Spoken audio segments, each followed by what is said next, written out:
नमस्कार, dB live Chhattisgarh में आपका स्वागत है। छत्तीसगढ़ की तमाम बड़ी खबरों के साथ मैं हूं सिमरन कौर। आइए देखते हैं आज की सुर्खियां। यूपी के मुख्यमंत्री योगी आदित्यनाथ ने कांग्रेस पर साधा निशाना। कहा, कांग्रेस राज में लोग भूख से मरते थे, मोदी सरकार ने बदली स्थिति। मध्य प्रदेश दौरे से लौटे मुख्यमंत्री ने राहुल गांधी पर कसा तंज। कहा, हार गए तो राहुल गांधी को वायनाड से भी भागना पड़ेगा। और डिप्टी सीएम अरुण साव का कांग्रेस पर पलटवार। कहा, भ्रम फैलाना, झूठ बोलना कांग्रेस की नियति है। यूपी के मुख्यमंत्री योगी आदित्यनाथ ने छत्तीसगढ़ दौरे के दौरान कोरबा में हुंकार भरते कांग्रेस पर जमकर निशाना साधा। उन्होंने कहा कि कांग्रेस राज में लोग भूख से मरते थे, लेकिन मोदी सरकार ने स्थिति को बदल दिया। कोरबा जिले के सीएसईबी ग्राउंड में सभा को संबोधित करते हुए मुख्यमंत्री योगी आदित्यनाथ ने कहा कि 2014 के पहले सरोज पांडे सांसद थीं और छत्तीसगढ़ की आवाज को संसद में उठाती थी। कांग्रेस की सरकार के समय भूख से देश के लोग मरते थे, किसान आत्महत्या करता था, आतंकवाद से लेकर बम विस्फोट जैसी घटनाएं होती थी।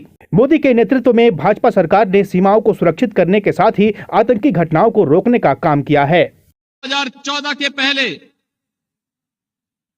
सरोज जी भी सांसद थी और लगातार छत्तीसगढ़ की आवाज संसद में उठाती थी कि छत्तीसगढ़ में हमें विकास चाहिए।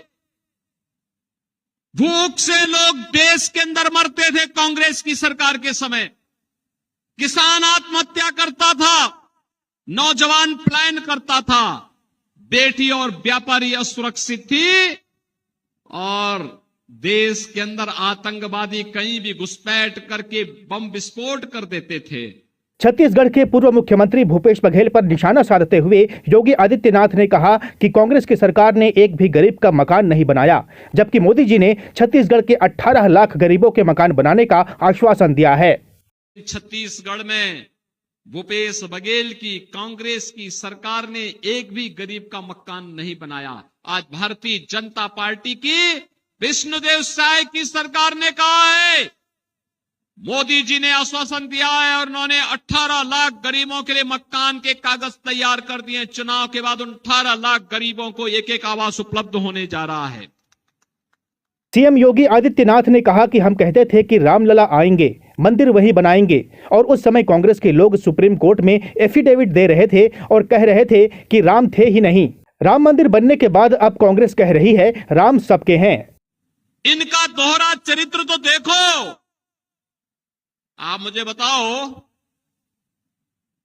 जब राम मंदिर का आंदोलन चल रहा था हम कहते थे रामलला हम आएंगे, मंदिर वहीं बनाएंगे, और कांग्रेस के लोग उस समय सुप्रीम कोर्ट में क्या एफिडेविट दे रहे थे, कह रहे थे राम हुए ही नहीं।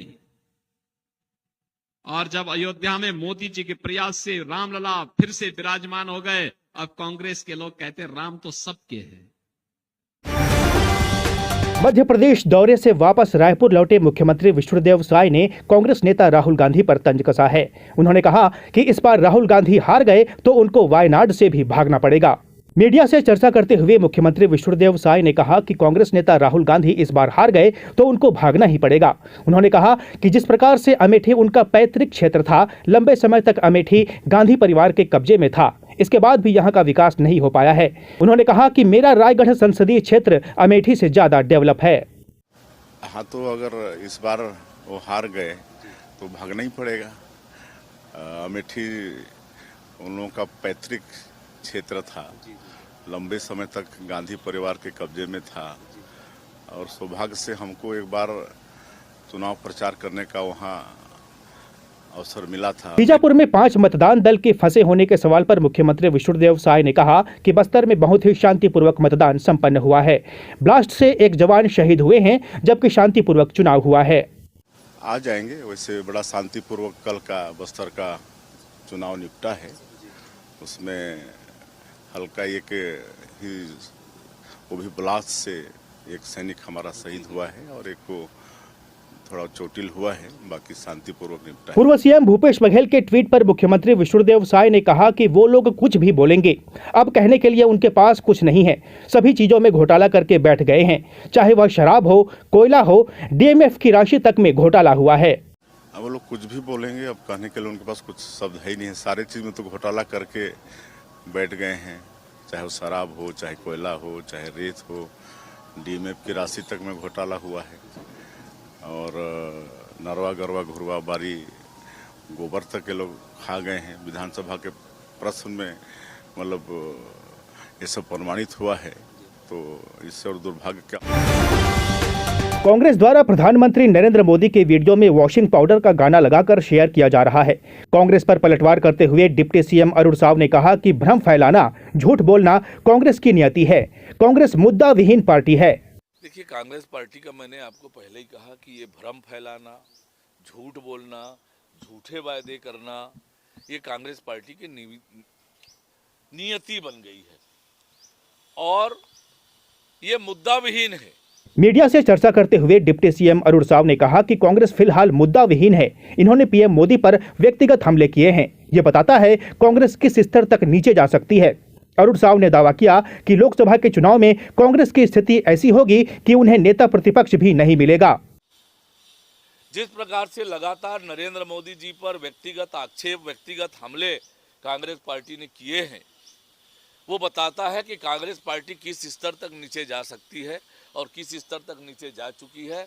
और इसीलिए आज कांग्रेस पार्टी अप्रासंगिक हो गई है और इस चुनाव के बाद तो कांग्रेस पार्टी लोकसभा में नेता प्रतिपक्ष बनाने की भी स्थिति में नहीं रहने वाली है। कांग्रेस पर निशाना साधते हुए उप मुख्यमंत्री अरुण साव ने कहा कि कांग्रेस में भगदड़ मची हुई है, लोग कांग्रेस छोड़कर जा रहे हैं। आज कांग्रेस समाप्ति की ओर आगे बढ़ रही है। आज जिस प्रकार से पूरे देश में कांग्रेस पार्टी में भगदड़ मचा हुआ है और लोग बड़ी संख्या में कांग्रेस पार्टी छोड़ कर जा रहे हैं और छत्तीसगढ़ में इसकी संख्या तो और बहुत ज्यादा है और जनता भी दूर जा चुकी है। आज कांग्रेस समाप्ति की ओर बढ़ रही है। भाजपा प्रवक्ता व पूर्व विधायक रंजना साहू ने प्रियंका गांधी के दौरे पर सवाल उठाते हुए कहा कि आपके सचिव ने अर्चना गौतम से आपकी मौजूदगी में छेड़छाड़ की, आप मौन क्यों हैं, जवाब दीजिए। मीडिया से चर्चा करते हुए पूर्व विधायक रंजना साहू ने कहा कि प्रियंका गांधी आप छत्तीसगढ़ में महिला उत्थान, महिला प्रगति, महिला स्वाभिमान की बड़ी बड़ी बातें करेंगी। उससे पहले ये बताएं कि आपके सचिव पर कांग्रेस की ही दलित नेता अभिनेत्री अर्चना गौतम ने संगीन आरोप लगाए थे। SC/ST एक्ट में केस भी किया था, आप जवाब क्यों नहीं देती? प्रियंका जी, आज आप छत्तीसगढ़ आ रही हैं और यहाँ आकर आप महिलाओं के सशक्तिकरण, उत्थान, सम्मान और प्रगति की बड़ी बड़ी बातें करेंगी।